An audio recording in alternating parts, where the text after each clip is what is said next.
Et bien salut à tous et bienvenue sur Shinsekai TV, la chaîne 100% One Piece. Au programme aujourd'hui, le One Piece Mag du mois de septembre 2016. Pour ceux qui ne le sauraient toujours pas, One Piece Mag c'est une émission qui regroupe toute l'actualité d'un mois, donc en l'occurrence ici le mois de septembre. Il y a pas mal de choses à dire, alors c'est parti.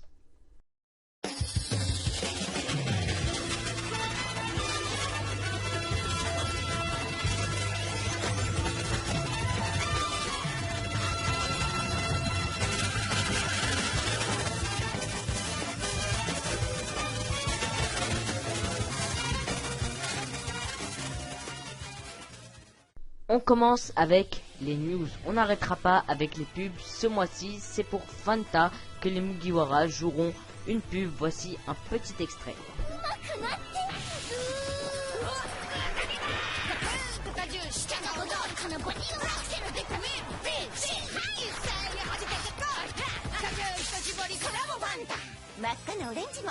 On continue avec la pièce de One Piece version Kabuki. Si vous êtes au Japon et que vous êtes un fan de One Piece, c'est un événement à ne pas louper. Je vous laisse juger par vous-même.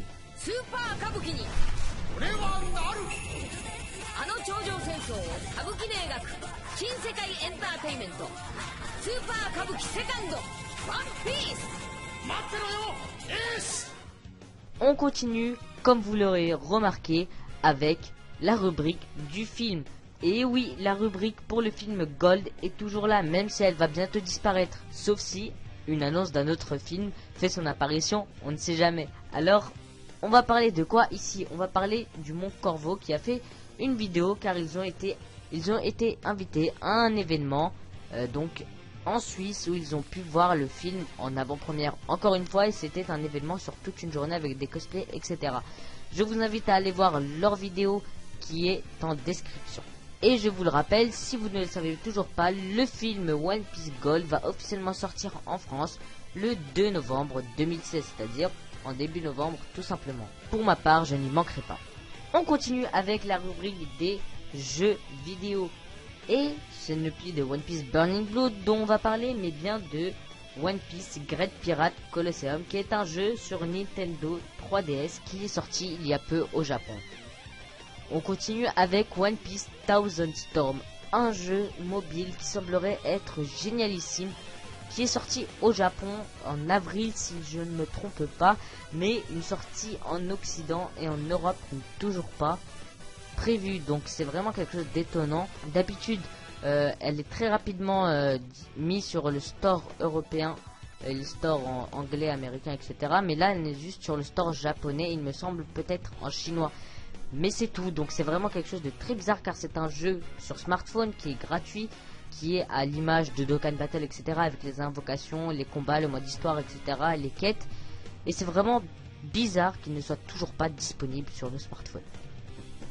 On continue avec les scans. Ce mois-ci, 4 scans sont sortis. Le premier scan est le scan 838 qui s'appelle Choniki. Ensuite, il y a le scan 839 de One Piece qui s'intitule Jamais je n'oublierai la dette que j'ai envers toi.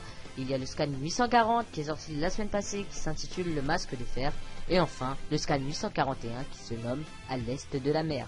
Si vous voulez retrouver les reviews de les liens sont dans la description. On continue donc avec les épisodes.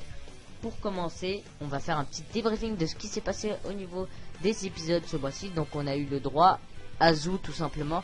On a eu le droit à 3 épisodes sur l'arc Zou.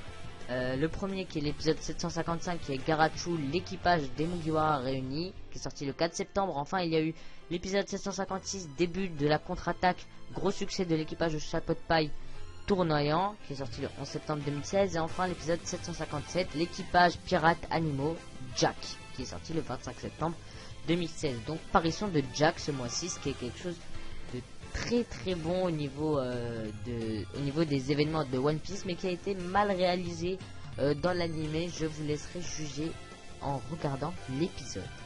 On continue avec la rubrique figurines. Donc on va parler ici de 2 figurines. La première est une pré-order de Sanji Variable Action Heroes One Piece, qui est une Mega House. Et son prix est aux alentours de 77 € en précommande, mais elle vaut vraiment le coup avec toutes les dispositions et toutes les figures qu'on peut faire réaliser à Sanji. Il a plusieurs postures. C'est vraiment intéressant d'avoir une figurine comme ça parce qu'on peut la mettre complètement comme on veut en fait. Et c'est quelque chose de bien de la part de Mega House de faire des figurines comme celle-ci. Ensuite, il y a la figurine de Luffy, une Creator X Creator de Luffy qui sortira en 2 coloris. Donc la première sera donc en noir et blanc avec le chapeau de paille normal, et la seconde il y aura simplement une cravate rouge et ce sera un peu plus clair au niveau des couleurs. Tout simplement, ce ne sont pas des grosses différences, mais peut-être que certaines personnes préféreront l'une que l'autre.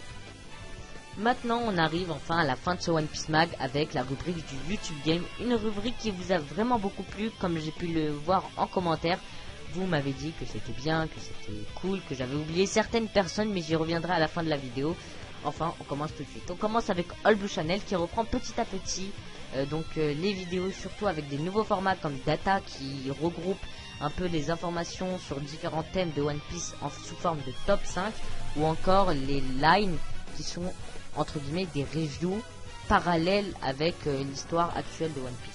On continue avec Planet One Piece qui a mis toutes ses vidéos en privé et qui a annoncé sur Twitter qu'il voulait changer, qu'il voulait du nouveau et qu'il n'allait pas faire de vidéos jusqu'à qu'il soit prêt entre guillemets à continuer et jusqu'à qu'ils aient envie tout simplement, et je les comprends tout à fait. Ils ont d'ailleurs fait une annonce sur leur chaîne comme quoi en octobre on aurait la réponse. On continue avec One Piece Passion qui reprend également les vidéos à un bon rythme comme on l'aime, avec des reviews de scans, des reviews d'épisodes, des reviews de figurines, des présentations et plein d'autres choses qui viendront s'ajouter. Ensuite, il y a l'archipel Sabondi, pour eux qui n'arrêtent pas de progresser. Ils sont à un peu plus de 2000 abonnés, franchement GG à eux. Ensuite, il y a les théories du roux qui pour sa part commence à faire des lives, surtout le premier qui a été excellent au niveau de l'organisation, au niveau de l'esthétique du live. C'est l'un des meilleurs lives que j'ai suivi jusqu'à aujourd'hui. Franchement, c'est super de sa part. Sans oublier qu'il a également un nouveau format de review qui s'apparente plus à une théorie, mais qui reste dans le domaine du chapitre donc et de la review qui devrait être faite. Et donc ça rejoint plus la base de sa chaîne qui sont les théories, et c'est une super idée de sa part. On va terminer avec les 2 personnes que je n'ai pas citées la dernière fois. C'est Sentomaro qui reprend également les vidéos avec une théorie. Et pour finir, One Piece de Belgium qui continue sur sa belle lancée avec ses reviews, ses théories. Et il annonce d'ailleurs qu'il y aura une théorie cette semaine. Ensuite, on continue avec l'image de la semaine qui est celle-ci, qui a été réalisée par Goldiken. Donc cette image représente bien le One Piece Game, comme on peut l'appeler, avec tous les youtubeurs, enfin presque tous les youtubeurs One Piece, il en manque quelques-uns. Mais bon, on a une espèce de course avec un entre guillemets son classement à lui, je pense, de ses youtubeurs favoris au niveau de One Piece. Voilà, ce One Piece Mag est maintenant terminé. J'espère qu'il vous aura plu. Si c'est le cas, n'hésitez pas à lâcher un gros pouce bleu pour me soutenir. Et enfin, n'hésitez pas à vous abonner pour ne louper aucune de mes prochaines vidéos. Si vous avez plus de questions, n'hésitez pas à me rejoindre sur les réseaux sociaux. Tous les liens sont en description. Et moi, je vous dis à la prochaine.